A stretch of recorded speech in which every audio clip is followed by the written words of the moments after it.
Last season, going into it as champions, the expectations were very high. The way in which they fell away, having been joint top on New Year's Day, with a dismal sort of run of form. I think it was alphabetical order stopped us going top, which I think would have been a great psychological boost. But at least they did end up finishing the season very strong. Vincent perhaps fell below his usual high standards. Aguero won the Golden Boot, Joe Hart won the Golden Gloves.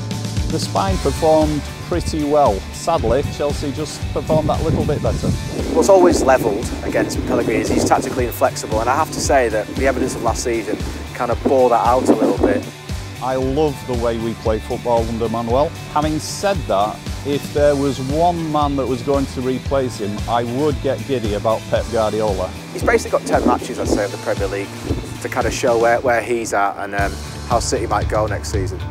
Expanding the capacity with the new stand. All eyes will be on the club to see if we can fill those seats. Well, the latest figures we've got from 2013 to 14 show that Sheikh Mansour of Abu Dhabi has spent more than £1 billion on Manchester City since he took over in 2008. There is room for one or two clubs like Chelsea and Manchester City to be catapulted into a rank in football where actually they start earning money. And that's really been the financial fair play issue with Manchester City.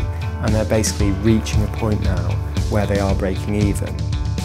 I think the way they're looking to strengthen, it does evolve around players like Sterling, quick counter-attacking football. I think that's what they'll be looking to do again. I think with regard to the sort of central midfield position Pellegrini needs to fill, he and the club missed the trick letting James Milner go to Liverpool. Now I know they wanted James Milner to stay, but he would have stayed if they'd said to him, look, next season, the first 5 or 10 games, you're going to be one of our central midfielders, you're going to get a real chance there. He probably would have stayed. He's not any worse than the two Fs, Fernandinho and Fernando. Baker from Fulham and Enis Ünal, obviously potential there in investing in youth for the future. If Manchester City could get in Paul Pogba and another top striker, Chelsea should be concerned, but I think they will finish second or third.